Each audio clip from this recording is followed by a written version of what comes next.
Welcome to the Spawn Chunks, episode number 72 for Monday, January 20th, 2020. My name is Joel Duggan, and joining me, as always, is Jonny, but, of course, you likely know him as Pixel Riffs. Good day, sir. 2020. Hello, good to see you. Welcome back to the Spawn Chunks. It's been another week, and it feels like significantly less time since the last episode than it was previously, because I feel like we took a long break over Christmas, and now I'm like, oh, it's Monday again already, and I get to talk to Joel about Minecraft. Exciting times. How has your Minecraft week been? Because we've already talked a lot about the rest of our stuff, including a fair amount of sports talk that has happened in the render distance, which you can hear at patreon.com/thespawnchunks. But now I'm done with sports. I'm ready to talk about video games, Joel. Yes. So I spent a fair amount of time in video games the last little while because of the weather. Canadian Yes. winter says guilt-free. You can stay inside and play Minecraft, and it doesn't matter because it's either minus 20 or snow rain coming down sideways with 70-kilometer winds. So just all of it just says stay inside and play Minecraft. So I have been spending a fair amount of time on the Block Bank, which is the system I've been talking about quite a bit on the show recently, and it's done. The outside still had some decisions to be made, but the inside is complete now. And so it has a whole bunch of stuff all filtered out. We've got a lot of the main blocks we're collecting from the area. I have my sand and gravel collected next to my concrete maker that automatically gives you more powder. I've got an auto smelter that pulls out coal for fuel and pulls out iron into the smelter, so you don't have to worry about that. I've got a few other things filtered out, and the rest of it is all manual. Everything is all clean and everything works the way that it should. And I'm excited because I got to test it this weekend. I expanded one of the roads on the modern city build, which involved a lot of land clearing and dumping an absolute ton of stuff into the system and really testing it. And I discovered that I can do a full inventory of stacks of like dirt, stone, whatever. We'll go into the system, just throwing them into a water stream, and they will get picked up and processed before they despawn. So an entire inventory in less than 5 minutes. Nice.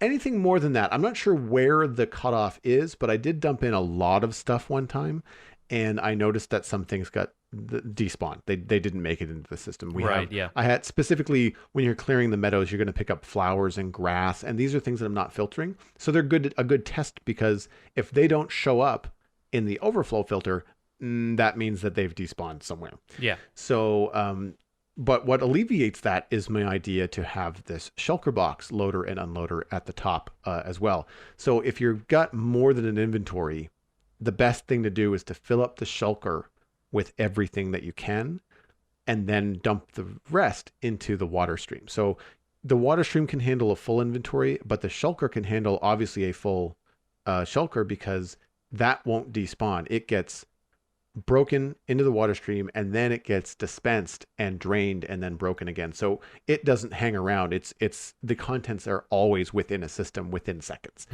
So I can basically do 2 inventories worth of stuff in one dump, which is phenomenal. It saved me so much time on stream putting stuff away. So that was really, really fun.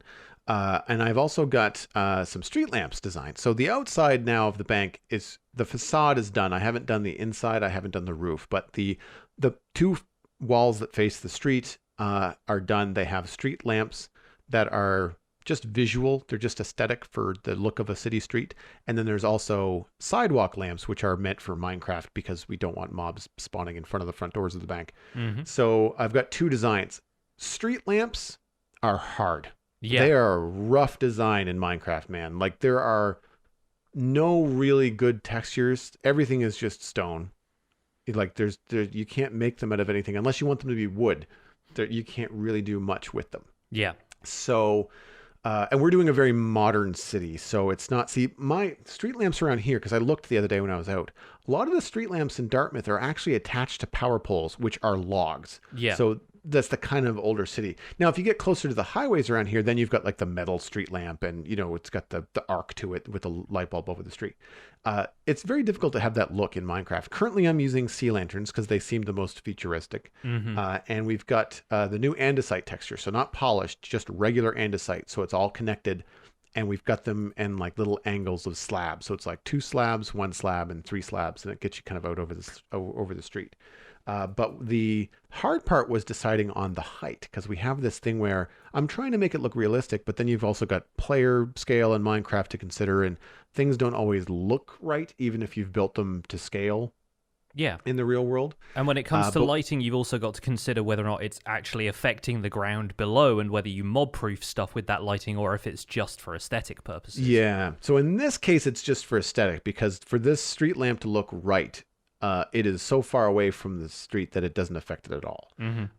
It might visually add like 1 or 2 light levels, but it's not enough to affect a mob spawn. And it's going to be directly below it. It's going to be the highest concentration of that, yeah? Precisely, yeah. So the block itself is 10 blocks between your head and it. So Okay, right. the arc of the street lamp, the pole part, the straight part is 12 blocks tall, and then the little slabby arch, which only adds like another block and a half, is on top of that. And then of course the sea lantern hangs below it. Yeah. So that brings it down to 12 blocks above the ground, 10 blocks from the player head. That's far enough away that it looks right when you walk underneath it. Like it doesn't feel too close. It doesn't feel too far away. Yeah. So that's what we decided for the street lamp. And then I had Geekwalk, a member of my Twitch community, so shout out to Geekwalk, doing some Google Foo live when we were on stream and relaying information about street lamps, which is, he found it, but the information itself was virtually useless. It's like, they range from 4 meters to 12 meters. Like, well, that's ginormous. Like, that doesn't help at all. And then we decided on the largest because it looked the best. But then he said on average, they are 3 times their height apart. So a 10-meter high lamp would be 30 meters from its neighbor. And so we, for the sake of being easy on the Citadel, because our city blocks are 31 blocks long, I just thought, okay, it's not perfect, but if it's a 12 high street lamp and it's a 31 wide block, technically 36 would be the right spot, but it's going to be so much easier to just put one street lamp at the top of every block. Yeah, it's the kind of thing I think where your eyes would probably adjust to the scale a little bit and it wouldn't look too far away from the real thing. Yeah, exactly. It doesn't look too far off. And then when you get into a little bit of trouble at the corners, because then the sidewalk is 5 wide and you put the street lamp at the edge of the sidewalk instead of elsewhere. And so it all ends up working out because you've got an extra 5 blocks on the corner of the city block, but everything else in the middle is a little bit tighter. It's not something that you can notice at scale. So it's great. You never notice walking by them. Then the other challenge was coming up with a sidewalk light. So these are the kind of lampposts that you'd see maybe in like a city park or along a more decorative sidewalk where the light bulb is only about 6 or 10 feet from the ground. And the idea behind these is, one, to also look good, but to also light up the sidewalk a little bit. It's not perfect. We're still going to have dark spots because I don't want to have lights everywhere. But these are really simple. They are a block, a wall, a fence, a hopper, a redstone lamp, and then a daylight sensor. It's just a straight line. We tried all kinds of different designs and ran into the same problem. It is really hard to make a street lamp that doesn't look like stone blocks piled funny. Yeah, yeah, totally. It's really difficult. But the advantage of these is that they turn on and off with the sunlight, which is great. And the new textures for redstone lamps looks pretty good. Like, you don't have to do a lot to it. You can just kind of leave it on its own. So we're quite happy with everything. It worked out quite well. We can do some variants on those. I had some other submissions. I think Paranor and some other folks in my chat submitted some stuff on the Discord where they would work, but they would work better in more ornate places like a city park. Things where you might have like a lantern, like one of the new Minecraft lanterns hanging. It's going to look a little bit more kind of Victorian and stylized rather than like modern and utilitarian, right? Park benches nearby, that sort of thing. So I'm excited about this because it really, having those lights in there really changed the look of the city from being quote unquote under construction to well on its way. Like, it really starts to feel like it's got an aesthetic. So that's my long rant about about the modern city. No, that's super cool to hear because I'm working on some modern stuff at my ski resort project in the survival guide world, which I need to return to this week. And I built a parking lot for cars and coach trips to park there, and I used some lanterns to decorate that, doing what you think of as the kind of quote-unquote typical Minecraft street lamp, which is a bunch of fences piled up, splitting at the top into one fence on either side, and then the lights hanging down from those. I put cobblestone walls attached to the lower fences just to kind of separate them out a little bit, but in that case, I was spacing them out and making sure they were low enough to the ground so that they would evenly cover an area of the parking lot, so I had to worry less about mob spawns, even though I'm sleeping every day basically to make sure that I don't get too much stuff spawning around there. I still figured it was best to have some functional lighting in the area, and that was the best way I could think of to do it. And you're right, it is tough. It's tough making anything that doesn't just look like, oh, I recognize that that's fences or cobblestone walls. It's the kind of block vocabulary you get as a frequent player of Minecraft that allows you to not really see past the fact that, oh, I'm clearly using such and such material. Like, the illusion is broken for you because you've used that block in so many other contexts, in so many different ways before, that maybe for a casual observer, you'd be like, wow, that's a realistic looking streetlight. And for everyone else, they'd be like, no, that doesn't look like a streetlight at all, compared to, you know, some of the stuff you've maybe seen with like modded stuff or texture packs, that kind of thing that can really change the look of these things. More stuff about modded and texture packs later in this episode, by the way, because we're gonna get into it a little bit, but we're also going to be wrapping that into a discussion of what I've been doing in Minecraft, which is mostly Skyblock lately. I've been kind of alternating Skyblock and the Minecraft Survival Guide because I have some larger projects to work on in Survival Guide that are taking a bit more time, and Skyblock is a good thing to throw on in between because it's the kind of thing where I can probably head in, record for an hour, and still get a half-hour video out of it, whereas in Survival Guide, the projects I'm working on right now are like, I put 8 hours into it for 20 minutes worth of footage. You know, I'm trying to terraform some stuff. I'm trying to build mountains for this ski resort, that kind of thing. It gets a little bit intense. So I've been playing a lot of Skyblock. I've just got to the point where I've headed to the Nether, where there is equal amounts as there is in the overworld, meaning basically nothing. There are 4 blocks of obsidian between me and the void.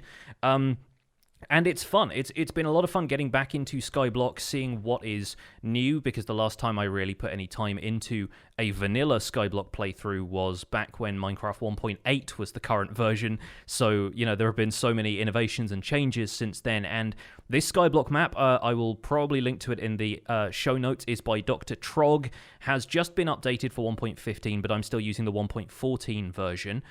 So I won't have immediate access to bee nests, but there will be a way of getting those, which we're going to cover in the news segment fairly soon. And yeah, it's a pretty well designed map. It gives you access to all of the stuff that you would not be able to get renewably in a Skyblock setting through things like data packs. So it's going to be able to give you gravel because it's been added to the loot table for zombies. So zombies drop gravel now. It's nice and easy to farm those, and then you can take advantage of the coarse dirt recipe and hoeing the coarse dirt to get yourself more dirt. So you have renewable dirt in Skyblock, which was not possible before. They've also modified the composter so that once you start generating bone meal with the composter, that also drops dirt as well. So it kind of works more similarly to the I forget what the mod is called, but the one in is it Ex Nihilo? I think that's what it's called in Sky Factory, where you can compost dirt and saplings, and you can compost leaves and saplings and stuff in order to get more dirt to expand your tree farm.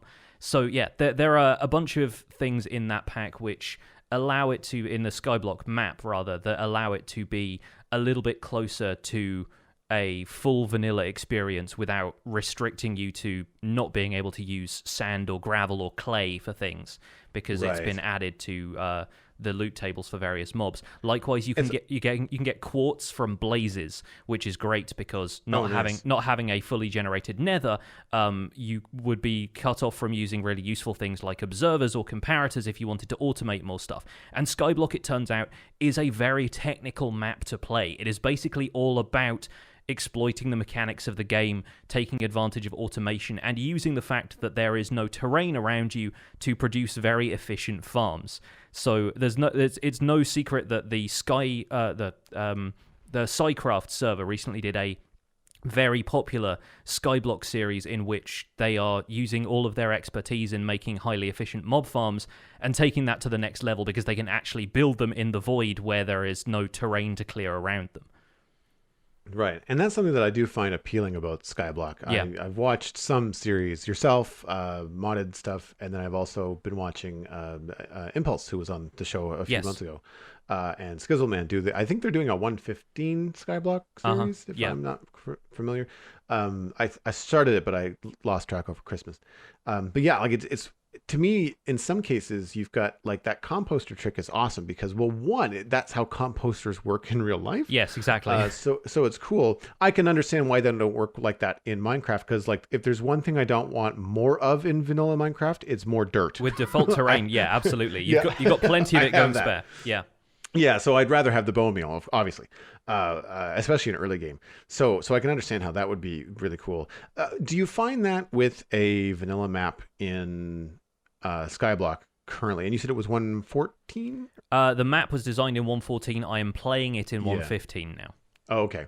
Do you find that there's a lot of quote unquote one block solutions, or do you still have to do pretty robust farms? You still have to do pretty robust farms. It's not like they've added in a mob grinder block that you can just have mobs fall onto and you get Right. player kill drops. It's not automated in that sense. There are still things you have to set up that if you want iron from zombies and all of the starter crops and stuff like that, you're going to have to put the work in. So it does get Right. a little bit grindy. There is nothing that's going to mine the cobblestone for you until you can mass craft TNT and start making TNT duplicators and stuff like that. So Right. yeah, Right. I have only just got to the point where, thankfully, I had a witch drop some redstone and a couple of zombies dropped iron ingots. I was able to make myself a piston and a redstone torch and save a dot of redstone so that I could have a cobblestone generator that just pushes the cobblestone out from the back so I don't lose it in the lava with the basic Nice. cobblestone generator that's generating it right next to the lava source. So I managed to make one of those relatively early, and that is going to be nice because it saves you from losing a bunch of cobblestone and also just feels like something you can just stand there and hold down the left mouse button and just mine your way through it until your pickaxe breaks. But it's been an Nice. interesting thing getting used to like the timings of stone tools again when I'm used to having such Oh, yeah. efficient, like, enchanted diamond tools in the survival guide. It kind of feels like a bit of a back to basics series. I enjoyed my little back to basics adventure in 115 when it came out just before Mhm. Christmas when I was out looking for bees and I had to start with like stone tools and find some iron ingots at like I think I found them at a village. And I was like, oh sweet, I have an iron pickaxe now. And I even delayed, like I knew I could just go down to, close to bedrock and pick up some diamonds and get to a diamond pickaxe. But I even just put that off. Just was like, well, I don't need it right now. Like I'm Yeah. not mining anything. I'm chopping down trees and looking for bees. So I kind of was enjoying the early rudimentary experience because I don't get that. I've had diamond tools for ages on the Citadel. Yeah. And I can see a map like Skyblock bringing back the idea of things in Minecraft being precious. Yes. Where I just have a ton of everything. So like you get 4 iron in Skyblock and you're like, okay, this is important. Like Yeah. these, I need to not have these be wasted. You Yeah, know? it got to the point where the traditional method of lighting a nether portal in a Skyblock world, because you can't rely on having flint from gravel, is to set a bunch of planks down next to your lava source in your cobblestone generator and have a trail of fire burn its way to the obsidian frame that they give you 10 obsidian so you can make a nether portal.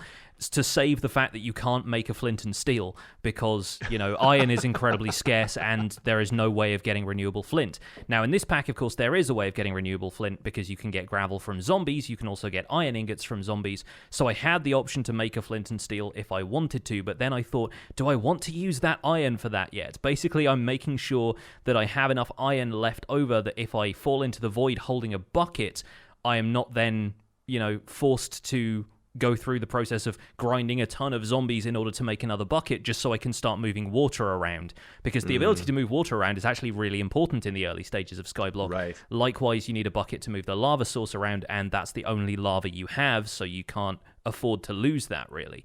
There's so many little considerations and changes to what you think of as the progression of Minecraft that it always feels refreshing every time you pick it up. If you've been playing vanilla Minecraft for a long time, you have the experience and you kind of want something a little bit different. The progression in Skyblock feels completely different to regular Minecraft, but uses all of the same components and the same mechanics. So it's really quite fun to dive into. So out of curiosity, Do you have like I can see like custom recipes and stuff in data packs making a really cool difference in Skyblock? You know, like being able to craft gravel out of flint, for example. Yeah. When it comes to the Skyblock starter, just because I don't know, do you get more than one bucket of water? Like, how do you get water in Skyblock? You typically start with a chest that has a bunch of stuff in it that you couldn't otherwise get. So you get 10 blocks of obsidian, a bucket of water, and a bucket of lava, or you get, I think you get ice blocks in this one. And okay. sometimes you'll get 2 ice blocks, so you can make an infinite water source. Sometimes you only get 1 ice block, and then you make that water source another way, either by... If the game gives you kelp, you end up growing kelp in flowing water that turns it into a water source. Right.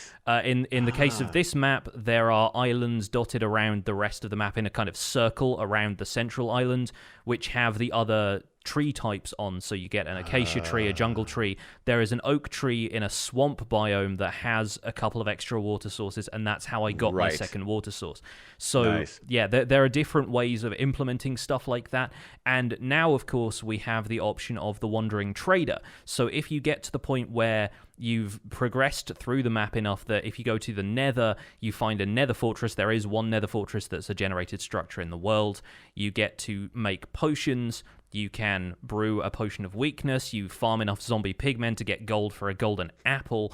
Then you cure villagers. You get emeralds from them. Suddenly you can buy saplings from the Wandering Trader. You could buy a bucket of fish because the Wandering Trader sells pufferfish. He sells tropical fish. You can buy those. That gets you another bucket. Also gets you some more water if you needed that. You know, the Wandering Trader suddenly becomes really important when you're playing Skyblock, but the only unfortunate problem is that you don't get emeralds until much later, so when he pops up early, he is the same annoyance he usually is, although I now have 3 leads in the chest that I got from his llamas, so Nice. occasionally he is a boon in Skyblock. But before we talk too much about Skyblock, we should probably move on to the news, because we'll circle back around to this later in the episode. Yeah, well, I was going to say, speaking of the Wandering Trader, we actually have some news regarding the Wandering Trader that came out mere moments after we recorded last week's episode. Of course. They put out the 115.1 no, .2 pre-release 1, and there has since been a pre-release 2. But these pre-releases involve some changes, like any birch or oak sapling grown near a flower within 2 blocks distance of a tree at the same Y level has a 5% chance of having a bee's nest. Renewable bee nests! It happened! After we did a show about how that would be a really good change. There was even a comment on YouTube that said, like, I find it funny how Jonny and Joel will talk about something and then mere moments later it's reality. And I'm just like, and my comment immediately was like, crack slabs, patiently waits for reality. Like, it's just, I want. Anyway, bees nests now have a 2% chance of spawning in flower forests, and they now have a 0.2% chance of spawning in forest, wooded hills, birch forest, tall birch forest, birch forest hills, and tall birch hills biomes. So basically they did what would make sense in terms of where bees would spawn in the same way that you and I kind of suggested last week. So yay. The one thing that I'm missing from this amount of information is I don't know what the chance was in flower forests before. I think it was 0.5% in any of the trees they were going to be generating in.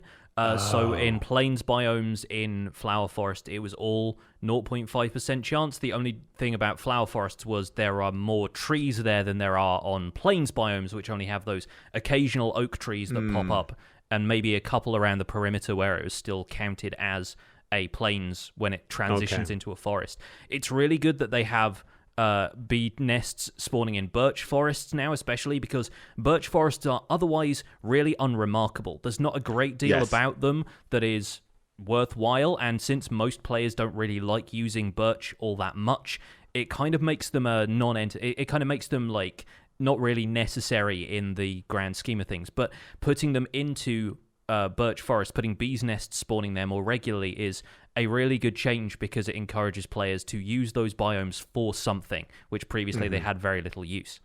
Also, just from a game mechanic, a lot easier to spot a yellow bee's nest up against a white birch tree than a brown oak tree. So good to know that it looks like the chances in a plains biome are still pretty low, but from 0.5 to 2, that's a significant chance increase, as well as increasing the number of biomes by 5 or 6 that these things can spawn in. So that's great, because I haven't gone to look for bees yet on the Citadel, which means that I will more than likely find them as soon as I get into newly loaded chunks. I should be able to find them pretty easily. Not that we don't already have some on the Citadel. As I mentioned last week, Alistair has gone and done that, but I kind of want to explore to kind of see what it's like to try to look for them myself. And speaking of other changes, we also have the do patrol spawning and do trader spawning game rules have been added to the game, which means that you can turn off patrols and turn off the wandering trader should you desire, which is going to be good. I think we're actually going to be taking care of this on the Citadel. We wanted to wait until some people wanted some patrols because they wanted to capture some pillagers for the same reasons that you did on the survival guide. Yeah. But now that they're done, I think we can go in. Once we have 15.2 running, we're going to turn off patrols.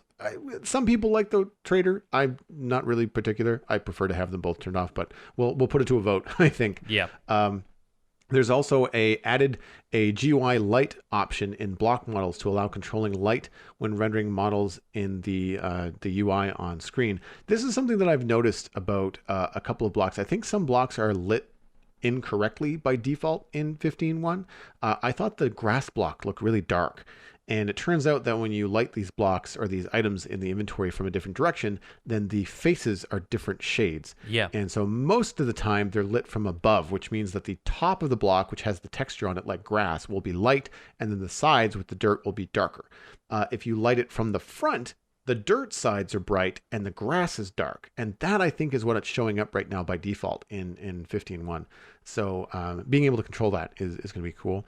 There's also a notable bug fix, among many others, that we will have linked in the show notes. And that is that furnace minecarts lose power after navigating corners, which they no longer do. So they've, I guess, fixed furnace minecarts? Yes. I still don't think they're going to be useful. Furnace minecarts are quote-unquote fixed, and we'll see if anybody comes up with useful applications of them now that they are no longer suffering from these bugs. I know furnace minecarts were kind of, the joke of the technical community for a while is like, we need to try and find some sort of use for them. And I do still kind of hope that an overhaul of minecarts is on its way in the near future, because I still feel like there is some stuff that can potentially be done to really improve the way minecarts are used for player transport. But must go faster. Yeah, and it is kind of, it's a good thing, I think, that they are, managing to dive in and fix stuff like that here and there. And maybe it's a sign of things to come. Maybe it's just something they wanted to get taken care of in the meantime, so that they can focus on other things. But yeah, good to know that that one has been fixed. You've got another notable bug fix as well, which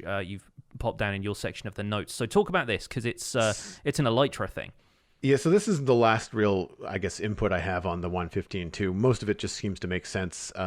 They, as well, some of the bugs are a little bit odd in their wording, but not something that you necessarily always see in the game. But this fix is something that has killed me a number of times, and I know many people on my server has fallen victim to this as well. And that's MC153987, falling down ladders at 100 miles an hour while wearing Elytra, usually when you press spacebar by mistake. This has been fixed. Now when you press spacebar when you're on a ladder, when you have an Elytra, you will simply climb the ladder. Mm-hmm. I didn't realize this was a bug. I thought this has been in the game for so long that I thought this was just an unfortunate way that ladders and Elytra interacted with one another. But I've got a number of ladders that are just these one-wide shafts that you use to get from different places within bases. And I can't tell you the number of times where I thought that I've jumped off the ladder, and instead I've just turned and flown straight down into the ground and died, because you're basically headbutting concrete at, terminal velocity. Yeah, exactly. Yeah, that's what I'm looking for. And I've definitely died to this a couple of times myself, and I think this has probably been brought up as a change because it's now possible to open your Elytra when traveling upwards as well as when traveling downwards. And so the trick with ladders before is that you would always end up descending a little bit because you've taken your hand off of the forward key if you wanted to have a little bit more control, or maybe you've taken your hand off the spacebar. If you use the spacebar to climb ladders, you could sort of jump up the ladder basically, and then you hit the spacebar immediately to do another jump just to get onto whatever block is there, and you end up falling.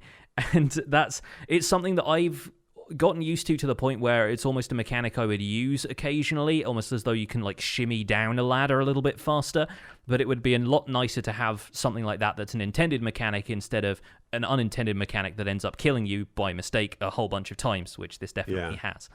My brain is unable to remember the exact key because it's so muscle memory now. So when you're going up and down a ladder, is it shift? Like, is it your crouch button, your sneak button that you use to like stop? Yeah. Yeah. Okay. So for whatever reason, I would sometimes use spacebar for the same function. Yeah, and I don't know why that would be. You can kind of sometimes you hold shift, sometimes you hold space, sometimes you have a combination of the two. I personally find myself holding shift and space on scaffolding so that I'm not crouching to sneak down through a scaffolding tower, but I'm holding jump at the same time. It kind of balances you out and keeps you in one place.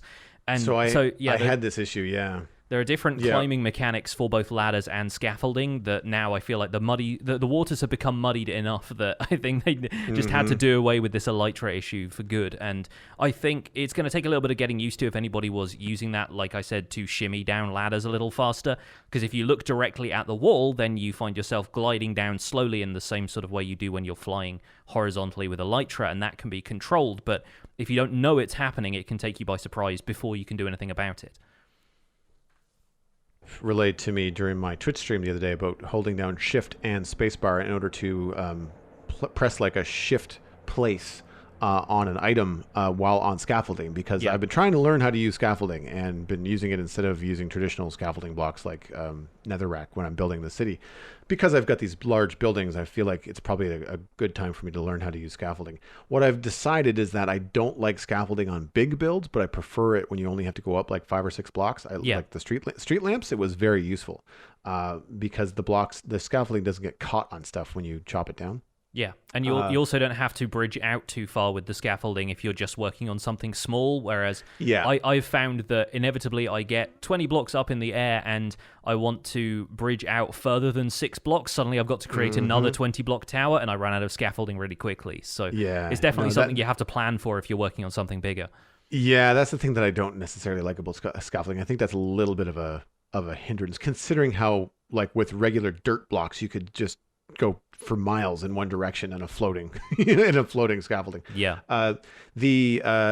The thing about that, like with street lamps, why this came up is because I was using things like anvils, cauldrons, and hoppers in my street lamp design experiments. And of course, whenever you want to place something on top of them, you have to hold shift. So I was running into that issue. But also going down the scaffolding, because I'm a noob with scaffolding. I was like, what's going on? Why? This is stupid. And then so someone said, like, oh, hold space and shift at the same time. It's like, oh, of course, that would make the kind of thing that you don't normally do on a ladder, because of course it would kill you. Yes. Which is why I didn't do it on scaffolding. So this to me, I think is a good change. But there is a little bit more news to get to before we move on. Yes, Jeb has released version 5 of his experimental combat snapshots. This is not tied to a specific version of Minecraft, but is going to be a release across all versions, Java, Bedrock, and whatever else is left after that, basically to unify the combat mechanics of Minecraft. And this is the first version that they've actually signposted on Minecraft.net. Previously, these have all been posted on Reddit, and there are links back to the individual Reddit posts on this blog post that we will link in the show notes. So this is the most recent set of changes. So weapons are now slightly weaker. He mentions in the post that basically the two pieces of feedback he was getting that made the most sense were that armor was too good, or no, maybe armor was not good enough. I'm trying to work out how this works in regards to weapons being slightly weaker, but I think, armor wasn't enough to really do a whole bunch. And then people were healing too fast thanks to the food saturation regen boost that people were getting as of Minecraft 1.9 onwards. If your food saturation is full, then you get a much faster regeneration effect. So in this version of the combat snapshot, he has taken that out. So weapons are weaker and food saturation no longer gives a regeneration boost. In order to counterbalance that, to make sure PvE players don't lose their minds, natural healing is now faster and occurs if your hunger is over 6 points, so 3 of the little hamshank graphics, rather than 18 hunger points, which was like almost full, basically. In order to rebalance that slightly, eating food is slightly slower, And sprinting is no longer affected by the food value, which is an interesting point for me. But basically, you could sprint until you were starving, as far as I could tell. That I haven't actually been in and tested this myself, but it's an interesting change. So those are the key changes. There are probably a couple more that are just minor tweaks, and the breakdown of exactly how weapons have been weakened is there. Basically, there's no change to wood weapons as far as I can tell, but stone has been made as powerful as wood was. Gold is slightly weaker, diamond is slightly weaker. Even stuff like tridents and arrows are slightly weakened as well. There is one other thing that was changed in a previous iteration of these combat snapshots, which was projectiles no longer factoring in player momentum. This was basically a change to make arrows more predictable and accurate, but because all projectile movement is calculated the same way, it also removed the mechanics that allowed for people to hurl splash potions a greater distance if they were sprinting and jumping at the same time as throwing them. You could throw them sort of upwards of 10, 12, 15 blocks if you were, running the right way and jumped at the time you released a potion. And now, even if you're doing that, you still only throw them 3 or 4 blocks. So a lot of people pointed out that this was a massive nerf to splash potions, using those tactically, which is kind of one of the only reasons to have splash potions in PvP. It's also not as fun. Like, it just, there's something about running and throwing something like that, or running and shooting a bow, that feels like you're that, shortstop in a baseball team that's catching a fly ball and then throwing it at first base while you're still running, just the sideways whip, It's also, it's kind of removing a skill element from it, I feel like, because it's something you have to finesse slightly in order to get it to move. Cubfan135 pointed out on Twitter, and I think in a couple of the blog posts as well, that it also affects ender pearls, and harmless stuff like his trident golf course on the Hermitcraft server would basically be rendered impossible, because the additional momentum you're getting by throwing yourself into the air with a Riptide trident wouldn't affect the trajectory of an ender pearl you threw, basically meaning that everybody would end up throwing it the same distance, and once again, it's no longer something you can finesse. So a few players are kind of campaigning to put that back in. Of course, this is still a snapshot. This is not, finalized mechanics that are being added to the core game just yet. So there is still a chance for feedback. And that's something that I feel like there could be a more elegant solution to than just completely removing all player momentum. Some people were suggesting that maybe thrown projectiles and arrow projectiles should be split into 2 separate categories and treated differently. There are a few other examples of that as well, but that's the one that stood out to me. One of the solutions I think that I read suggested on Reddit was having a charge up to throw. So if you're just clicking the mouse button, you're going to get the no momentum 3-block kind of like little toss. But if you, much like holding down the button when you're pulling back an arrow, and it goes farther and harder when you release it, if you did the same thing with a potion, as if you're winding up, as if you're putting your hand farther behind your body before you throw that potion, then it would then get the momentum that it deserves, which would add another element of skill to this kind of thing, and like bring that kind of mechanic back into the game. I don't know how practical that is from a development standpoint, but it seemed like a really cool solution. It's like, well, rather than removing it completely, just add another layer of skill that's needed to keep it in the game. I have a hard time understanding where a lot of the decisions are being made to make all these changes. I will admit that as someone that barely fights stuff in the environment and certainly doesn't PvP, it all just kind of feels like arbitrary changes to me. Like, I don't understand a lot of it. All I get is what's being communicated in the change logs. So things like experimental enchant for axes called chopping. It's like, well, what does it do? Like, I guess I have to play it to figure it out. But the Minecraft.net blog post is fairly vague about this. But then if you go back a couple of Reddit posts, we actually covered this at the time when it was valid for the kind of news section. Yeah, chopping is basically I think it's something for axes which allows you to break shield guards. I think that might be. It's related. It's related to that. Now, yeah. Now, see, if you could make this more interesting for PvE players and for builders and stuff like that, and include that chopping enchant to maybe also break more than one log at a time. Yeah. Like stuff like that would be cool. Or to give an axe efficiency without a beacon around. stuff like that could be. I can understand how some of the changes to weapons and tools in the combat snapshot could maybe bleed over and benefit everybody, in the vanilla side of the game. But it's again like it's I wish there was just a little bit more information. I also find, speaking of like, where to find this stuff, I'm glad that they're moving some of the notifications to being signposted on Minecraft.net, because I'm not a big Reddit guy, and I Yeah. do find that combing through the Reddit posts and trying to figure out what's what is a little bit difficult. But on the flip side, I also find that the new Minecraft.net layout, while they do say like the newest news is right there on the front page, the experimental snapshot is there, but neither of the pre-releases for 15.2 for pre-1 and pre-2 were on the main page. I had to go. They're not in the scroll at the top. You have to scroll down even further and then like click read more, and it's all a little bit more buried than it used to be for sure. I didn't see the read more anywhere.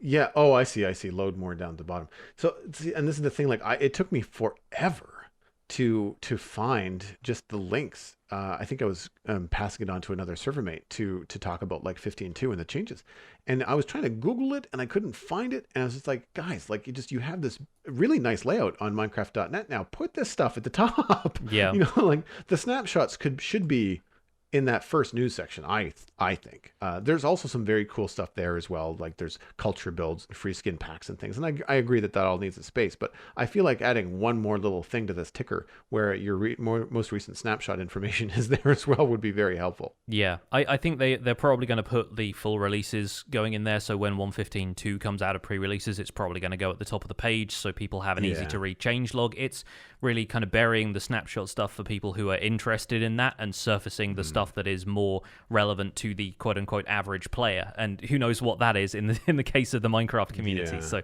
it's kind of fun. The only other thing I have to say about the snapshot is I'm not sure how I feel as a primarily PvE player about the health regen boost going away, because I've definitely used that to get out of tight situations before. But on the other hand, I can see how it's clearly going to help the PvP community avoid situations where defending players just run away cramming food in their mouths and then they have full health 5 seconds later. I think it's going to make fights a little bit more tense, a little bit closer, and probably a little bit faster, and it's going to prevent that slowdown of combat that they were worried about happening. But the only other thing I wanted to cover in the news before we go ahead is our apparently now weekly checkup on the progress of Optifine for 1.15. It is 60% done as of January 17th, so still plugging away at that. Hopefully we'll see Optifine turn up sometime around February, March at this pace, but it will be welcome when it returns. So I think we've got a quick email read this week. There's some longer emails, but not a huge amount of discussion, more just like some information feedback that we've received from our listeners. So do you want to grab the first one? Absolutely. This one comes in from Andy, who I believe is a member of our Discord. This is from a 1.15 server admin, and I think it's more directly addressing some of the server performance issues and chunk loading issues that you were talking about on last week's show. Andy says, I admin 2 servers now. One is a 1.14 world, which we've updated to 1.15. The other is new to 1.15. The 1.14 world was running paper server, and performance has been pretty much the same server side and not having issues at all.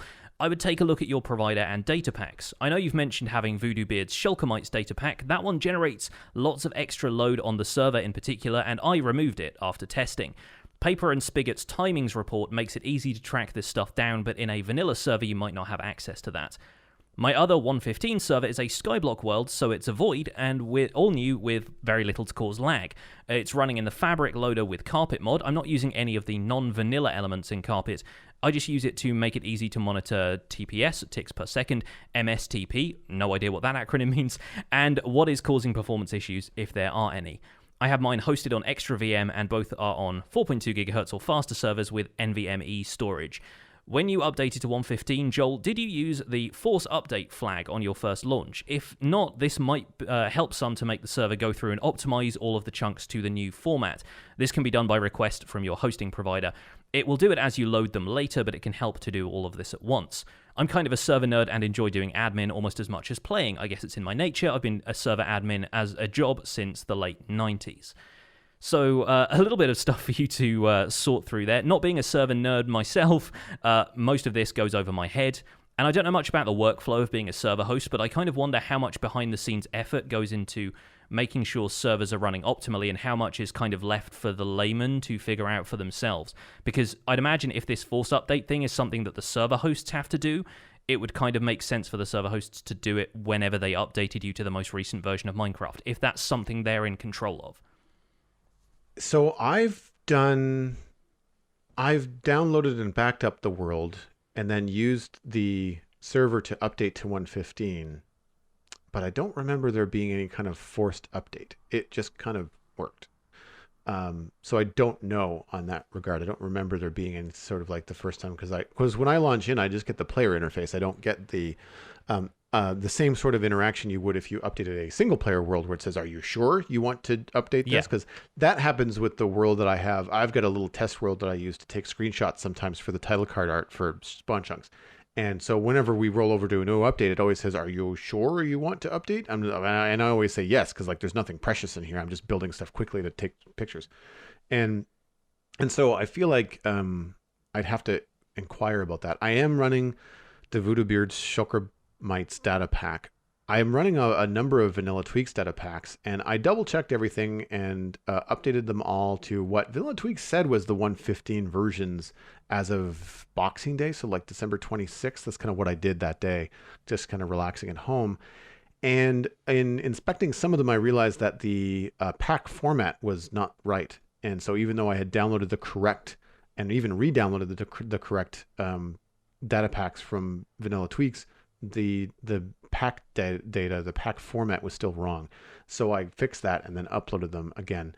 So everything on the server as far as data packs have been checked. We really don't run anything super heavy. A lot of it is stuff that it's like UI things like coordinates, nether portals, spawning spheres. They're things that you have to activate and then deactivate. So they're not necessarily running all the time. However, the Voodoo Beard's Shulker Mites data pack is running all the time. And I have no way of testing which one is causing a problem outside of the console log. And since I cleaned everything up and got rid of a couple of things, including some data tracking, which was again another older Vanilla Tweaks thing that we weren't using, it seems like we're getting less warnings and less errors in the console. I'm not noticing any improvement in performance, but I still have to get to a point where I'm comparing my 1.14 and 1.13 experience to my 1.15 experience. Essentially, I'm waiting for Optifine to be finished, because then I can say, okay, I'm using the same or a faster computer. I have the exact same internet connection. I have the exact same Minecraft setup. The only thing that's different is that we've got 1.15.2 instead of 1.14. How is the server running now? Yeah. And then I feel like I can write a ticket to my host provider and say like, look, we've got these data packs installed. Do you have any tools that you can tell me if this is an issue? Can you force update the world? In that same ticket, I could say, I backed up the world this morning, so do what you need to do. We're fine. Yeah. So I can have all that kind of stuff prepared. It has been a little bit of a learning curve to me now that I've got two servers. I've got the patron server and then of course the Citadel. And I'm relying heavily on some more technically minded people that are part of my community to kind of point me in the direction of like, this is where things are going awry. The only thing that I'll say that I've been experiencing that I'm still unsure of is a lot of player position, even just player direction, like where you're looking. I'm getting some lag there, which is odd. And I don't know whether that's Minecraft or whether that's server side. I'm leaning on the fact that it's probably server side. And the other thing is that's the opposite of lag, is that I'm finding that the Elytra takeoff is like instantaneous. Yeah. So that's not lagging. And so I don't know kind of where we are, but I really appreciate the tips, Andy. If there's a way, if you want to tag me in the Discord or get in touch about the Voodoo Beard's Shulker Mites data pack and maybe tell me why it's laggy, I'd like to know. I'd love to know why. And if there's any way that our listeners could look out for data packs that may look cool, but are going to lag out your world because they're inefficiently made. That would be nice to know, because sometimes there's alternatives to the same data pack. It's just called something different. Maybe it's not as quite as shiny, but if it doesn't lag out your world, we know that everybody that plays Minecraft has a range of devices and capabilities, and so that it might benefit people to have a more efficient data pack that does the same thing. For sure, yeah. We got a couple of other emails left to read. How about Yes. you take number 2 and I'll tag back in for number 3? Sure. This is from Daniel T. Hey, Joel and Pixariffs. I just wanted to chime in on a topic from last week. You guys were doing wonderful content and almost always infinite amount of entertainment. In regards to setting up an ender chest, I tend to stick to keeping to the top 18 slots for predetermined shulker boxes, redstone, food, backup gear, etc., while leaving the bottom 9 empty. I play on what I would describe as a nomadic kind of world in where I roam very often in search of cool terrain generation to eventually build or just adventure when I can find any inspiration to build.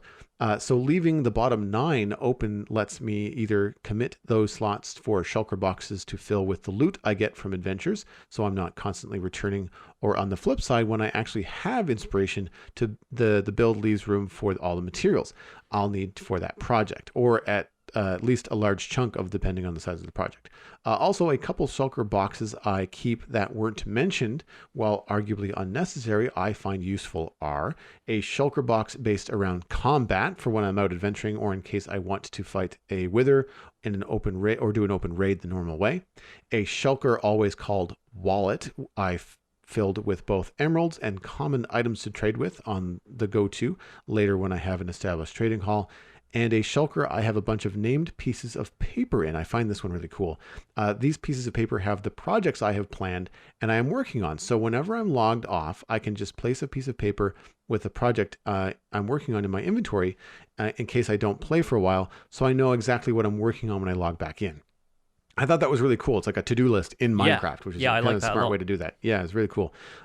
Also, a good life hack I learned from Filza, who is a hardcore Minecraft streamer YouTuber, is to keep a stack of Eyes of Ender. So if you are very far out in your Minecraft world with a broken Electra or no rockets, you can find the closest stronghold and use it as an end portal to return to spawn, as long as you take a bed to sleep with you along the way and don't leave the bed, or just go to sleep once you leave the base. So basically, if you break the bed and you don't have a way to, you don't have a spawn point set, you can use the nearest stronghold to then get back to spawn on your world. That was really cool. I never would have thought of that. I just kind of end up going wherever the bed is.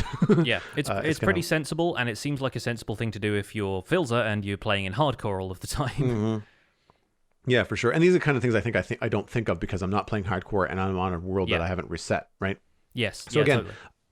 Great feedback from Daniel T. I just thought it was worth sharing the little tips in the shulker box. Specifically, I like the notes of what you're working on. I thought that was a good idea. Yeah, I think having an in-game to-do list is kind of fun. A lot of people just put a bunch of signs on a wall, but having it constantly with you so you know what you're working on, especially if there are long periods of time where you're not able to play. Like personally, I'm playing Minecraft like most days, so typically I know what I'm working on. But yeah, if you're somebody who can't play for like a few weeks, you've got a work project or something, and then you have to, return to what you were doing and you've completely forgotten, it can help to have those little in-game reminders. So this last email comes from Ron D. It's another super quick email, which is titled Positively Charged About Bees. It says, this is more for Joel specifically, but the buzz that bees make is great for electric fences. I don't know if this would fit within your modern city project or not, but it's a good thing to keep in mind for similar uses. Especially useful if you have older, more run-down buildings. A light bulb or an older machine buzzing could add a lot of realism. I just thought this was a cool idea. Yes. I never would have thought to use the sounds from bees to make like a buzzing fence in a modern city. That's great. Big fan of details like this. There was an old Halloween build done by a acquaintance of mine, Tree Root Plays, who no longer really plays Minecraft. I think he's a semi-professional Rocket League player these days. It's funny how these careers take us in different directions, but he was a really great builder. He used to build in mega taiga biomes a lot and had a lot of kind of old, rundown, sort of medieval-style houses, and he put a guardian in the attic one time just for that moaning noise they make. Imagine sort of wandering into a kind of haunted house build and having that from guardians in the background. It was a really, really Nice. neat idea. And I eventually kind of recycled that, but put an Elder Guardian in the basement of a haunted house build I did for my One Chunk series, so that not only do you get the creepy noises throughout the house, but you also get the jump scare of the Elder Guardian's face appearing to give you that mining fatigue effect. So, And there's that bong kind of like bell noise that happens too. Yes. It's quite loud. Yeah. Yeah, That's a great idea. I like the idea of the Guardians. It reminds me of like the creative use of Guardians that Impulse did, with he was using they were lasering a squid and he was making like a light show. There's a bunch of different things that you can do with some mobs that have some unique abilities and effects that I often overlook in Minecraft. Yes, mobs for Foley work is kind of an underrated detail, but there we go. Anyway, let's move on to our main topic, where we are going to be talking a little bit about, as we said earlier, my kind of Skyblock experience, but leaning a little bit more into modded Minecraft, because you've been spectating a little bit of modded Minecraft lately with a view to getting into it. Yes, so I've not really caught up on your series currently, but I've watched you play modded before. We were catching up a little bit in the pre-show, and I know that I was watching one of your Factory Skyblock, I think, playthroughs. Yeah, Sky Factory 3 is a series I got really into for a while. Yeah, and then I've like I said, I was watching Impulse and Skizzleman before Christmas, them playing the Skyblock 115, which I think was their way of getting into 115 before it was really stable. And working on servers. There are some Skyblock packs that they even update along with the snapshots, just so you can kind of test out features in a vanilla context. I know Python was doing that with his vanilla world as well, but I think he's done Skyblock stuff like that before. That's a great idea, actually, to have a Skyblock playthrough for the pre-releases and stuff. Like, that's an excellent way to test stuff, because I mean, Skyblock wouldn't be as precious as say my the Citadel. And then I've been watching a lot of Iskall85 play Funcraft, which is a much more in-depth mod pack than I'm used to watching. But he's going through it at a pace, and I'm watching VODs. They're not videos, so you're not seeing these giant cutaways of like 3 hours have gone by. So I'm watching him muscle through concepts for how can I, and again, I might get some of these names wrong, but it's Botania and Applied Energistics, I think, are the two things he was working on most recently in the videos that I've been watching, which I think are still before Christmas.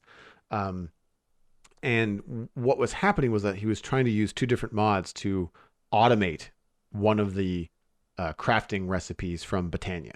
It involved like dropping things on an altar, and they had to be specifically timed, and there couldn't be more than 3 at a time. And it was really, really cool, because some of it is the same kind of things that you do with vanilla redstone, but then he was using the different solutions that are available in the mod pack to do that. So it was easy to follow because he's going through it live and puzzling through it live. So I've been able to pick up a lot by watching, and it has me interested in doing some stuff, because I've mentioned before on the Citadel that I want to do a sci-fi build. I'm kind of wondering whether I'm going to be really frustrated trying to do sci-fi in vanilla Minecraft, where I might be able to scratch that itch a little bit better if I used a mod pack where things are just going to look more sci-fi, because you seem to have more tech stuff happening. Not that Botania is very techy, but like Applied Energistics is certainly a very techy mod. Yeah, and even if you're not using some of those blocks for their intended purpose, they're still going to look great in an aesthetic sci-fi build.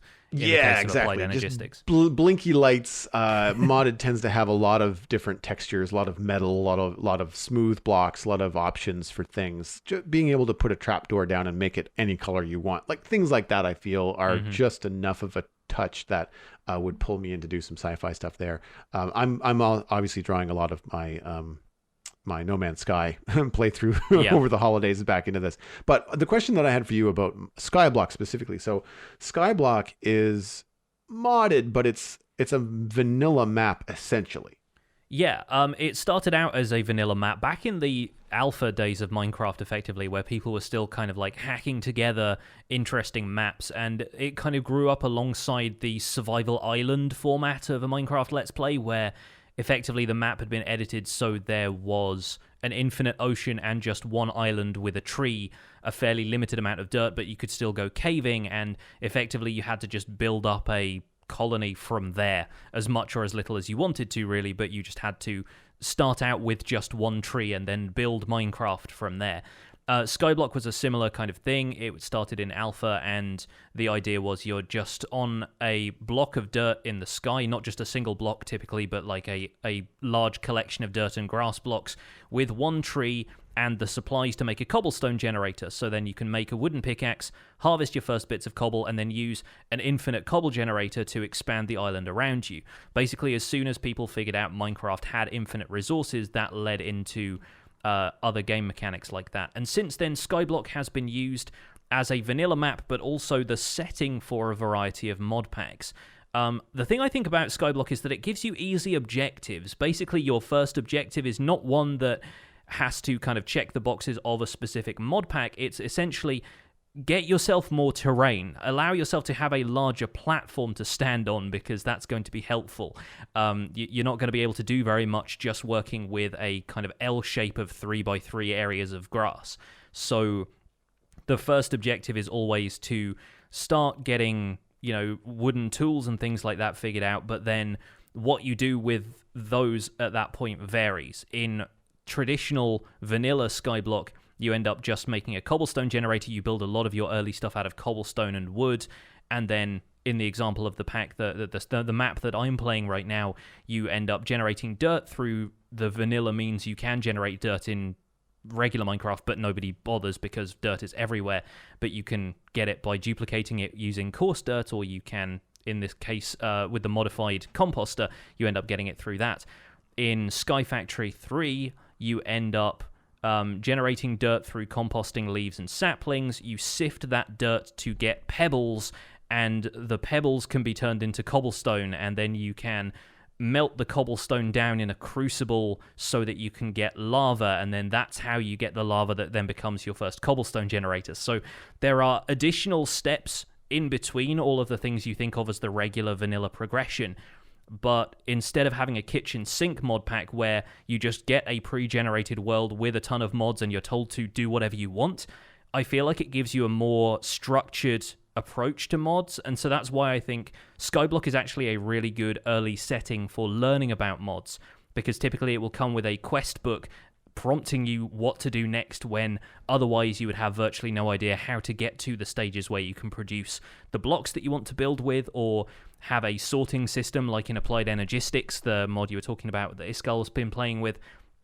A lot of that doesn't necessarily come intuitively just from within Minecraft's own interface, but having a quest book or an achievement book, something that you can check off all of the items on a list until you've got where you want to be, is actually really helpful. So with your Skyblock series, would you call it modded, or is it vanilla? Does it just have like data packs that just take advantage of like 1.15 mechanics in a way that makes it playable? This is kind of a contentious issue. It depends whether you consider data packs modding. Personally, I don't at this point. I mean, while technically they are mods, what I'm saying is that you don't have a forge or a spigot or you don't have a mod loader. You're running the vanilla game. Yeah, this is all just through a vanilla client with the data packs that are, people have written for vanilla, and it's just a map that I've downloaded from Planet Minecraft. And once again, that's linked earlier in the episode. It's also linked in the description of all of my Skyblock videos if anyone wants to check it out there as well. Nice. But it's not. They haven't added in new stuff that is not necessarily present in vanilla. They're not adding new blocks. They're not, dramatically changing some stuff. It's not the kind of data packs either where you have things that change what a carrot on a stick looks like in order for you to be able to rotate redstone components and stuff like that. There's nothing like that has been added. You are relying on your knowledge of vanilla mechanics in order to get you through it, rather than... It sounds like mostly recipe tweaks and loot table tweaks. Yes, basically that's what it is. It's mainly loot table stuff from my understanding of it. And then a little bit of custom map creation has gone into making sure that there is an end portal in the world, which otherwise, the map hasn't generated a stronghold in the sky. The end portal is actually somewhere in the Nether Fortress, I believe, in this map. Cool. So you actually have to explore to the Nether in order to get to the end, and you're still relying on natural things like potion brewing to be able to cure zombie villagers. There isn't like an extra way of doing that. You still need to, farm a few mobs and that kind of thing. And the only difference is, like you said, being loot tables have changed so that you can get some of the items and blocks that you wouldn't be able to get because there isn't vanilla terrain around you, and there is no other way of getting gravel in Minecraft. Sand presumably could be traded from the Wandering Trader, but that would be a laborious way of doing things. And in lieu of having the modded kind of quest book or achievement book kind of thing, they've actually used the advancements tab really well in this Skyblock map in particular, because this one has a bunch of the progression of the map and some of the things that they have changed outlined for you in the advancements menu. So if you open that up and you've got a couple of tools already, it will have launched the advancement tree, which then tells you, once you've created a platform that's however many blocks away so you can spawn mobs, you get the Monster Hunter achievement for killing one of them, and then it says, okay, zombies drop gravel, so get a stack of gravel from zombies. Husks drop sand, get a stack of sand from husks. And those become your objectives if you want to go through the kind of process of collecting things. But really, that's just signposting, here is where you get those materials. Right, yeah, it gives you a quest, but it also educates you as, okay, that's where sand comes from. I have to make a husk. Yeah, I have to do a dark mob spawning room in a desert biome. Yeah. So and is there a world border? Not to my knowledge, and if there is one, it is very far away. But I think the idea here is that once you get to the point where you could, in theory, generate a near infinite amount of material, what's stopping you? Like, there shouldn't really be anything to hold you back. And if you played in a Skyblock map for long enough, you could probably create some fairly realistic-looking Minecraft terrain if you wanted it to not look like Skyblock anymore. But I don't think there is really a need for a world border other than the one that naturally exists 30 million blocks out in a Minecraft world. Is simply because, why would you want to go there at that point? There isn't really anything to explore in the sense that there is in the Minecraft worlds we're used to, with the exception that I think some generated structures have been placed further than the perimeter of what the player can see when you start out on that central island. And once you have a few villagers cured, you can turn one of them into a cartographer, get a couple of maps from him, and find a generated woodland mansion, a generated ocean monument, and a few other structures that have been hidden around the landscape. I believe one of the more recent updates also includes a witch hut, and the reissue of this map for 1.15 has some trees that have bee nests in it, but now 1.15.2 is coming out and is going to allow you to regenerate bees nests. I'm not going to worry about updating, because then I'll be able to just regenerate bees nests as long as I have flowers and a couple of birch saplings. Yeah, no, that makes sense.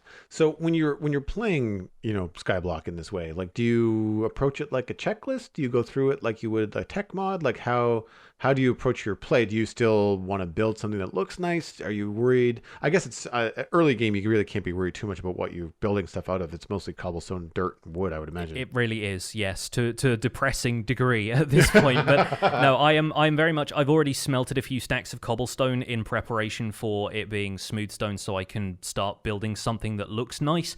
Right now, I'm only 5 episodes into my series, and I'm just now bridging out to the other islands that encircle the central island in order to collect the different wood types. I had a very close call where I almost didn't get a sapling from the spruce tree, which would have made me very, very sad, and I would have to buy them from the Wandering Trader later, probably. But once again, that's where the Wandering Trader actually comes into its own and is a vital source of some stuff that you might not otherwise be able to get hold of. But then, having jungle wood now, and there are dark oak trees and acacia trees and everything on this map, you can bring them back to the central island, start generating more interesting materials, and then because you have access to flowers, you can dye materials, so you can set up a sheep farm and dye some wool, as long as you set up an area of grass nearby that could generate passive mobs. Then you can get sheep, cows, pigs, and so forth to spawn the way they do naturally in vanilla. Because there is no terrain around them, they don't have anywhere else to spawn. So once you've set up a grass platform far enough away from where the player is, then you're going to find animals spawn. So then you can use the wool for colored blocks. You can farm some sand and some gravel if you want to start making concrete. And at that point, all of the rest of the stuff that's in vanilla Minecraft becomes available to you. You effectively just have to know how to farm it. So I kind of treat it like that. It's sort of like a tech progression, but in a different way to vanilla, where you could just go out and have iron tools instantly. You know, I'm mainly working towards my next objectives being explore the Nether Fortress, get blazes so that I can make a potion brewing stand, brew some splash potions of weakness, because I've already been farming spiders for spider eyes. I have mushrooms from a nearby island that has mycelium and mushrooms on it, and I can grow sugarcane because they give you one piece of sugarcane in the starter chest so that you can grow that next to water sources. And then from there, I want to be able to have splash potions of weakness and golden apples, which are just, you know, the apples from oak trees, the gold from zombie pigmen, which are easy to farm in the nether because there is a void world and you're effectively making a zombie pigman farm as basic as you want to, but you're getting spawn rates like you would on the nether roof.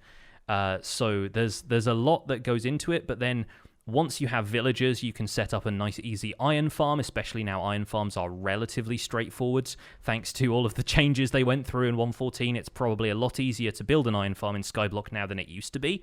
And you don't have to worry too much about villager professions because you can alter those, and so you can effectively start hammering out all of the other stuff you could do with villagers. Once you have resources to trade with them, you could buy diamond tools from toolsmiths and armorers, and suddenly the fact that you can't acquire diamonds in Skyblock becomes a lot more easy to manage.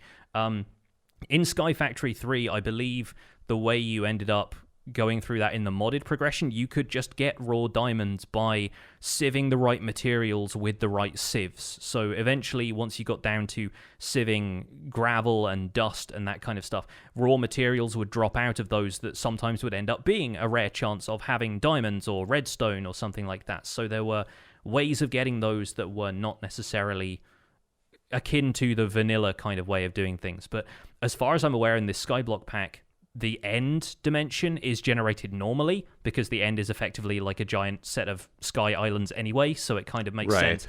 But the only way to acquire raw diamonds without them being diamond armor from villagers or diamond tools is to fly out to one of the end cities, or to bridge out to one of the end cities and you find diamonds in a loot chest there. So the difference really is you're working towards different objectives now that you can't achieve just by going mining. I want to start farming stuff like snow, but I can't justify using 2 iron on shears so that I can shear a pumpkin. You know, these are the kind of things that you have to think about in a Skyblock pack that just don't cross your mind at all. Like 2 iron is nothing in regular default Minecraft, but in this pack iron is everything at a certain point. And people were asking me why I haven't been fishing to get enchanted books, and I said, how am I going to apply them to my tools? An anvil needs 34 iron, and I can't justify spending 2 iron on shears. So it's ultimately it changes your priorities, and that's effectively what modded Minecraft does as well. But this is done on such a basic level, and this is something that somebody with a basic understanding of vanilla Minecraft could find a real challenge. Yeah, and this might be a good way for me to kind of like dip into, I won't say modded Minecraft, but we'll say like, an alternate way to play the game, which is what modded is, but this sounds like an alternate way to play where all of the mechanics are basically going to be stuff I already know. Yeah. Like it's not really going to be out of left field where I'm trying to figure out how to program a block that like crushes things and auto inserts and like, pipes and how do those work and why are they different than hoppers, and like, so there's a lot of stuff that I'm watching in some of the heavier modded series that I've been taking in that it's not like I don't understand them. It's just that it's hard to really grasp the full mod when you're not hands-on. Yeah. Especially when you're watching someone play it that is playing, despite taking the time to explain what they're doing, also playing very quickly. So they're explaining something, but then the screen flicks by at like Mach 7, and you're just like, okay, they saw what they were doing, but I didn't. Yeah. And so stuff like that, when you have the time to like look at the UI, decide what it means, realize that same UI is probably very similar in other blocks from that mod pack, then you can kind of learn to go on from there. So I'm not sure if I would want to do a mod, like a Skyblock series, like a vanilla Skyblock, or if I would want to try to do like a lightly modded Skyblock. And I don't know which would you recommend for someone that's looking to get into a different experience. Would you suggest a modded Skyblock? Because that, from what I've heard anecdotally, it just becomes like a quest book checkbox of like, just do this thing next. Yeah, I mean, it depends how much guidance you want, because if you want, you can play in a default modded world, like a kind of a modded world that has terrain generation, Yes, unlike the yeah. Skyblock packs. You can effectively play that like vanilla Minecraft, and then just dip into the mods whenever you feel like they would be necessary. And so that's the advice that Iskall gives on his VODs. People ask him all the time, how do I get into Minecraft, or how do I get into modded? This is so intimidating. There's so much stuff. And he always just says, just play Minecraft. And then when you hit a block of like, I can't do this in vanilla, you can kind of go, oh, ding, I'm playing a mod pack. What mod pack is going to give me just enough to accomplish the thing that I want to do? Maybe it's just hiding a light source. Maybe it's just crafting a better weapon. A lot of times things that come up are, I think it's Tinker's Construct. Is that the thing where you smelt down a bunch of stuff and then you can cast? Yeah, with you the giant like black brick smeltery. Yeah. Yeah. So you cast the head of your pickaxe separate from the handle, and what you make each out of gives you different cool capabilities with the particular tool, whether it's mining 3x3 or magnet that picks up stuff for you. Like there's all these different things that it does. And that to me is like one of those bottlenecks where it's like, well, I've got a diamond pickaxe and that's kind of the ceiling for me. So what else can I do? And that's when you can kind of like naturally progress into the mods that kind of then extend the gameplay of Minecraft past what is generally considered the end game. And so for me, because I don't have a lot of time for a new series of play, it's just like, well, do I want to do a vanilla Skyblock, or do I want to try a lightly modded Skyblock, or do I want to just drop myself into world terrain generation, some cool thing like biome bundle or multiple biomes or whatever they are, and with a bunch of other mods? And I think the problem that a lot of people that face modded Minecraft think is that just because you're playing a mod pack that has 30, 40 mods in it doesn't mean you have to use them all. Yes. Right? Like you can just use the ones that interest you. And if you're not using the other ones, well then the only sacrifice that you're making is a slightly longer load time when you load up the mod pack. But other than that, if you're not going to use them, well then who cares? Just don't use them. If you find them to not, well, I want to say cheaty, but a lot of the criticism that I've heard about modded, I've not experienced myself, is that in some mod packs and some things there are a lot of like one block solutions, and I side with the idea that to me doesn't sound fun. Mm-hmm. Like I love the sorting system and water system that I designed on my own and made underneath the block bank in my modern city. Now the components are not my design. I'm not a redstone savant, so I took an item sorter, I took an auto dropper circuit, I took a shulker box unloader. The loader I made on my own, which I was pretty impressed with, but the unloader I needed to look up. I couldn't figure that out. But I've combined those components into a design that works for me in that situation, and had to come up with some creative solutions to use water instead of hoppers everywhere and things like that. I really liked that. I don't want one block that just sorts all my stuff for me, right? Yeah. Like that to me is boring. And so that's where I'm just like, that's why I think the appeal for me here in a vanilla Skyblock series is like all the water mechanics and all the things that I know in Minecraft are going to work the same. I'm just gated in that those become precious. The dark rooms become precious. And while there is a grind to get your cobblestone and to get your early materials, once you get to the point where you can maybe get some TNT going because of the new TNT mechanics, you can actually get wood and stone and stuff a little bit easier. The other thing is, there was a point that I had to make and it just blanked on me right now. Wow. Sorry, move on. I had two important points about vanilla Skyblock, and the last one just completely escaped me. If I think of it, I'll come back to it. But essentially it just sounds like a way to, return to that early experience in Minecraft where you have to punch a tree, and you have to find iron. And I've been playing in an established world for so long, like you said, 2 iron is nothing. Yeah. Our iron farm on the Citadel is broken, has been for almost a year, and we haven't fixed it because no one's needed to. Yeah. Because we all, either because of the holes we've dug out, or because of the fact that I made a shulker box full of iron blocks before we lost the iron farm. Like I haven't needed to go back. Yeah. It's slowly dwindling, so me and Alistair do want to fix it. But I remembered my other point. The mob farm thing. You're grinding to create stone and stuff at first, but the grind of clearing out a space for an efficient mob farm in vanilla Minecraft is eliminated because you have the void. Yes. You're already there. And you also have just the sheer efficiency of there being nothing else in the surrounding area that can spawn mobs. Therefore, whatever rates you've got there are going to be optimized for whatever elevation you're building it at. And obviously, if you're building right down at the bottom of the world, then you can have the maximum possible spawning rates, like in Nembon's Enderman farm, or so on and so forth. Yeah. Like my passive mob spawning platform is right at the bottom of the void in the overworld. I was able to make a pillar of water, a pillar of lava, and just kind of make a pillar of cobblestone down there. And then from there, I spread out into making a hostile mob farm and a passive mob farm.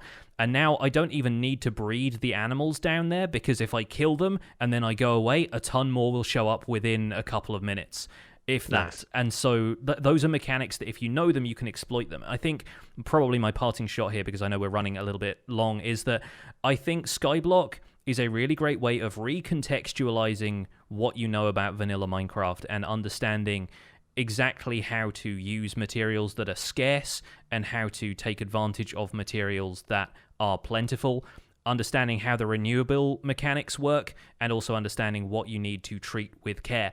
But also, it rewards a kind of minutiae of knowledge about certain mechanics. Like, here is the best example of it in Psycraft's playthrough, and I think in previous other playthroughs that other folks have done, but Psycraft is the most recent one and the one that everyone keeps reminding me about.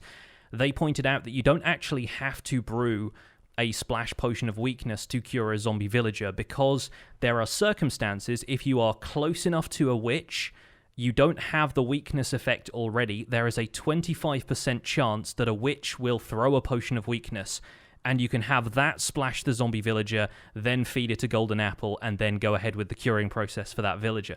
So there are actually like little details in there in the way Minecraft behavior is coded that you can exploit in a situation like Skyblock, where resources are scarce, that is immensely rewarding for people who have that encyclopedic knowledge of Minecraft or are willing to comb the Minecraft wiki for that nugget of information that's going to make a difference.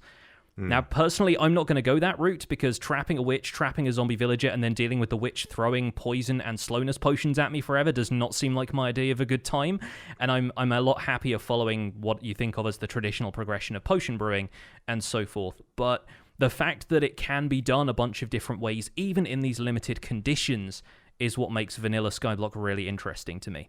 So that's what I wanted to go over.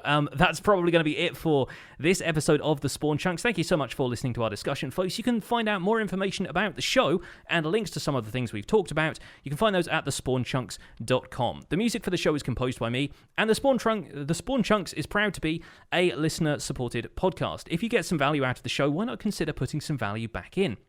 You can visit patreon.com/thespawnchunks to join our community, where pledging at any level will get you an invite to our patrons-only Discord chat, get us closer to our next milestone goals.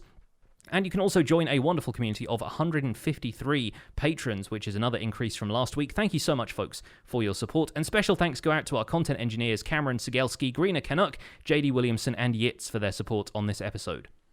I am really looking forward to hitting that live recording day where the Discord members could listen in to us do this live. I think that would be a lot of fun. Yes, definitely. We've done a couple of hangout sessions like that before that have recorded and gone up on the patrons only feed, and that would effectively be the formula we would use every week up until that point. So yeah, super cool. That'd be great. Sharing the podcast with your friends is the easiest way to support the show, and it's free. You can find us at The Spun Chunks on Twitter and Instagram, but a personal recommendation is by far the best way to share the podcast with your friends and help the Spun Chunks stand out amongst the 700,000 podcasts that are out there. It takes a solid recommendation from a friend to do that. So if you're talking to server mates, if you're talking on your favorite Minecraft forum, whatever it is, share the show around. It really does help us grow. You'd be surprised how often that helps. You can email the show like so many others have at thespunchunks@gmail.com. Thank you so much for all the emails over the holidays. We are still combing through them. Next week is going to be our chunk mail episode. We are going to try and get through as many as we can. It's too many to answer by hand on our own, but we're going to try and jam as many as we can into the next episode. You can also subscribe on iTunes, Android, Stitcher, and Spotify, as well as YouTube. And the RSS feed is on thespunchunks.com. The patron-only RSS feed is, as you suspect, on the Patreon page, and that is the only place where you can listen to the render distance, the extended version of the podcast. My name is Jonny, but online I go by Pixel Riffs, and you can find most of what I do at youtube.com/pixelriffs, where that Skyblock series is currently ongoing, as well as my usual series, the Minecraft Survival Guide. I stream 3 days a week on Twitch. Skyblock will be getting into the rotation there as well, and I'm also the voice of the unofficial Hermitcraft recap, which you can find through a quick YouTube search. Aside from that, I'm at Pixel Riffs on both Twitter and Instagram. Joel, where can people find you online? Everything I am doing online, including my illustration and design portfolio, is at joelduggan.com, and that's going to need an update because I've been doing some Twitch emote designs, which you can see live on Twitch when you go to twitch.tv/joelduggan. If you're interested in other podcasts I do, you can listen to the Citadel Cafe. That's a new episode every Wednesday. I'm going to be talking with Brockett this week, and hopefully Jonny and I are going to have a chance to catch up on the Citadel Cafe soon and talk about Star Wars. The rest of everything for me is all social media under my name, Joel Duggan. Super easy to find. Just depends on where you like to hang your social media hat. Thanks for visiting the Spawn Chunks. The world outside is infinite, but sometimes the iron is not.